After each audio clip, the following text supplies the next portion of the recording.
Breaking news right now. First, here on the WHAS11 night team, Frankfort Avenue is shut down in both directions at the moment near Vernon Avenue, where the railroad tracks cross the road after police say 2 pedestrians were hit by a car tonight. You're looking at our live coverage from the scene there on Frankfort Avenue. It happened about 9:30 tonight. Now, the crash is right in front of the Veronese restaurant on Frankfort Avenue. Less than an hour ago, I did talk with the Veronese general manager, David Allen, who told me that the 2 people hit are an elderly couple who had just left the restaurant and were crossing the street slowly on this dark and rainy night. Now, police say one of the pedestrians there does have life-threatening injuries. Allen also tells us the woman who hit them with her car stayed at the scene and was very upset. Police also tonight said there are no charges expected in this very serious incident. Again, there you see live from Frankfort Avenue. This is in the Clifton neighborhood just east of downtown. Also happening late tonight, Louisville Metro Police announced that they have arrested a woman in connection to several bomb threats that happened last week. 49-year-old Cassandra Muckle is charged with several counts of terroristic threatening. LMPD says last Friday, threats were called into the Broadway Kroger store, the Louisville Zoo, Central High School, and 4th Street Live. In a statement on social media, police say the threats led to evacuations and created panic in the community. Well, this arrest comes just hours after police arrested a different woman for a threat that came in this morning. Police charged 39-year-old Carmen White with terroristic threatening for a bomb threat that was called in. It happened at the Reynolds Aluminum Building on Hale Avenue this morning. Nobody there was hurt. And hello, everybody. Thank you for joining us on this busy night. I'm Doug Proffitt. Here at 11, we're also watching spring rain showers moving through Kentuckiana. Colleen Peterson is joining me right now tonight. And Colleen, is this rain expected to get heavy overnight? No, it's actually going to stay exactly what you just said. Spring rain showers, very light in nature, crossing the metro. We have not seen even one strike of lightning out there throughout the night. So it started to pick up around 8 p.m. Zooming on into Jefferson County, we did get some light showers here over this past hour. A little bit of a break, but we are watching some more rain off to the west. So scattered light sprinkles from E-Town to Springfield. This might not even be heavy enough to keep you up at night. So very light showers in that forecast here over the next few hours. Some light rain over Jasper, over to English. And I think this is what's going to head towards Louisville here over the next 2 hours. It's going to be a few more hours until that rain starts to really clear out. Rain chances will stay around an 80% until 2 o'clock in the morning. And then that's when it's going to go away and we'll be drying out. Tomorrow morning we'll be waking up to the 50s and then we'll be getting to the 60s with some beautiful sunshine in store. So that front will be pushing through tonight. Beautiful sunshine in store tomorrow, but we have some temperate weather in that forecast here for the next few days. Then we're ending the weekend with some heat. I'll have all that information coming up. Doug? Colleen, thank you. Our other top stories right now here on the night team. Many neighborhoods around Louisville are happy to see this rain tonight. That's because it does something very important. Washes the smells out of the sewers. We have been covering this issue for decades. Tonight, Louisville MSD held the first of 5 community meetings to handle the sewer odors. Handle them face-to-face with residents. WHS 11 night team's Alex Dederer and photojournalist Addie Hill talked with people fed up with the smells as they wait for MSD's solution. A question Louisville is used to asking. What is that smell? Terrible, like a dirty diaper, even worse. Does it smell like rotten eggs? Well, then it's most likely hydrogen sulfide coming from the sewers. It's an issue that's not new to Louisville's West End residents like Miss Francis. Everybody in the West End should, have something to say about this because we all smell it. We all live it. We deal with it every day. To address the issue with the odor, MSD started a series called Clarity Meetings, addressing the community face-to-face to answer questions and hopefully come to a solution. We will be expending well over $40 million for odor repair and odor improvements in the system at our pump stations and at our treatment plants. MSD Executive Director Tony Parrott pinpoints these catch basins as the #1 reason for the odor. 10,000 of those catch basins that we have on our list, but they're broken down in various neighborhoods across West Louisville. As a series of MSD construction projects, they are aiming to replace nearly 300 untrapped catch basins by May of 2025. Some reasons the odor gets worse, especially in the untrapped basins, are because of a lack of rain and decrease in water consumption by residents. The sewer system is meant to be self-cleaning. If there's no water flushing out the system, the odor stays.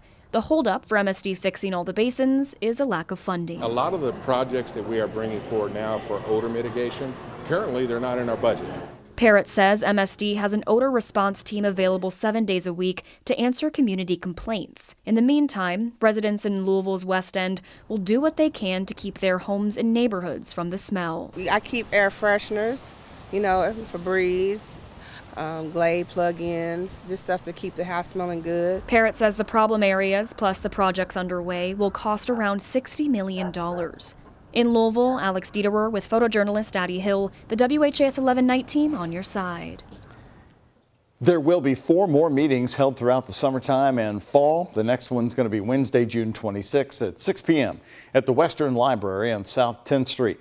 We have the full list of dates and times and a link to submit an odor complaint posted right on WHAS11.com. Right now, new on the WHAS 11 night team, a man has died after Louisville Metro Police say he shot himself during a foot pursuit with police earlier tonight. A Metro Police spokesperson says that it started around 5:30 tonight when officers tried to stop a car on Sunset Avenue. Investigators say one of the people in the car jumped out and ran off, going toward Kaiser Court and Flagey Field Park. Now, police say during the pursuit, the man got a gun and shot himself. He was detained and officers began rendering aid. The man was taken to the hospital where he died during surgery.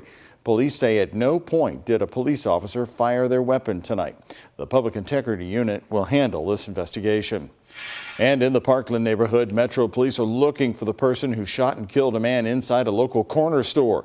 It happened inside the Two Brothers Mart on Greenwood Avenue just after noon today. Police say the man was shot several times and died at the scene.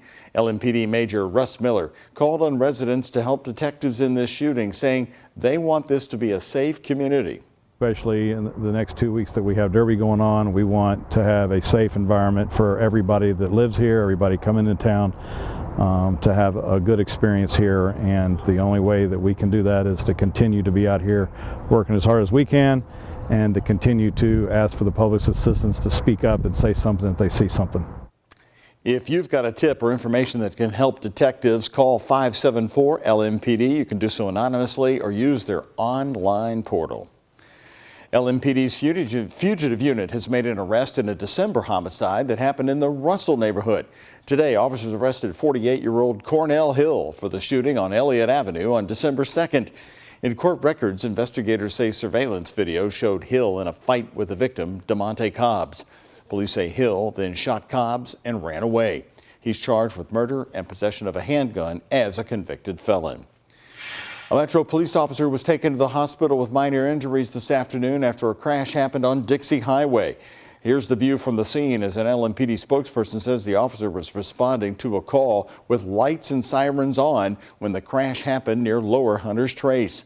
Witnesses told investigator a driver in an SUV hit the police officer's cruiser. The officer was taken to the hospital with head and neck pain. The other driver was cited for not having insurance.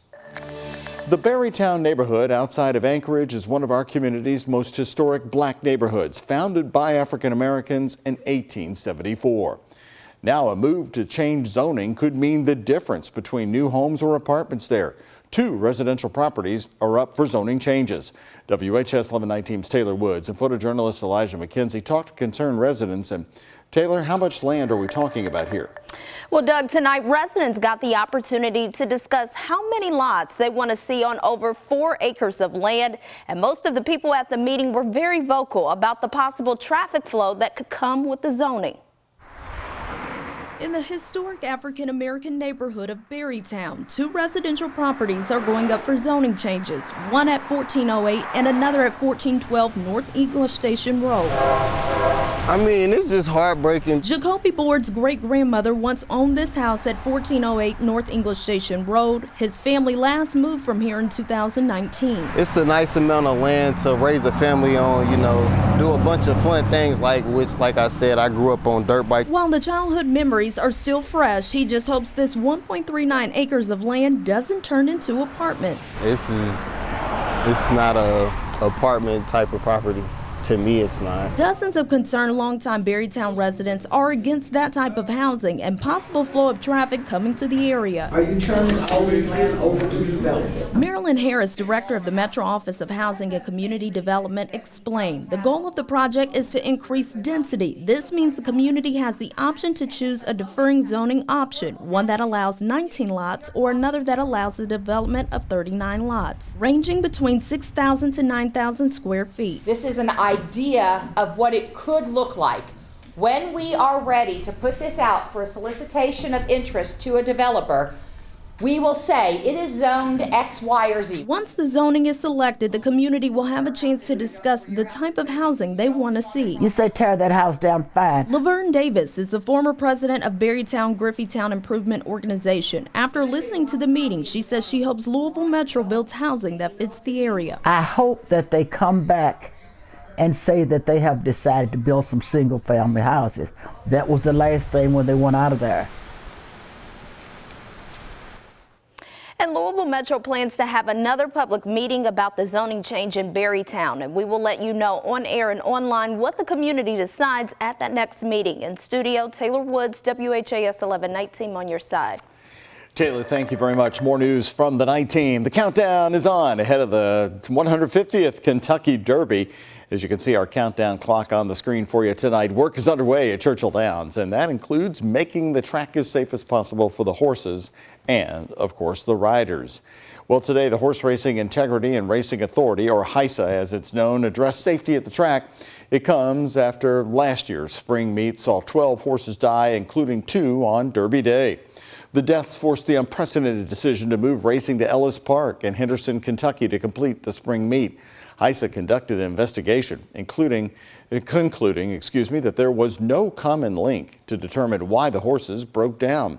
Today, the organization said they're confident everything has been done to optimize safety for the spring meet, but added efforts should be a year-long effort across the industry.